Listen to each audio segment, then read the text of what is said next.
वळूया पुढील महत्त्वाच्या बातमीकडे। टेम्पोने धडक दिल्यानं गर्डर कोसळलाय। विरार उड्डाण पुलावरील ही संपूर्ण घटना आहे। अवजड वाहतूक रोखण्यासाठी लावलेला गर्डर कोसळलेला आहे। टेम्पो अडकल्याने काही काळासाठी वाहतूक कोंडी झाली आहे। विरार पूर्व पश्चिम भागाला जोडणाऱ्या रेल्वे उड्डाण पुलावरून अवजड वाहने जाऊ नयेत यासाठी उड्डाण पुलाच्या दोन्ही बाजूस गर्डर लावण्यात आले आहेत। एक टेम्पोमुळे गर्डरच्या खांबाला धक्का लागून गर्डर एका बाजूने खाली आला, यामुळे टेम्पो अडकल्यानं वाहतूक कोंडी झाली होती।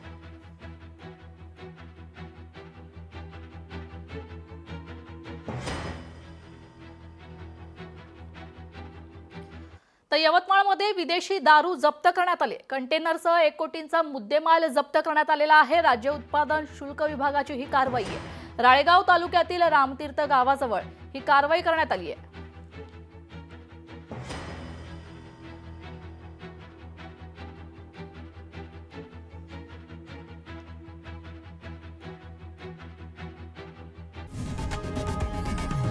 लोकशाही मराठी ऐका, पहा, जागरूक रहा।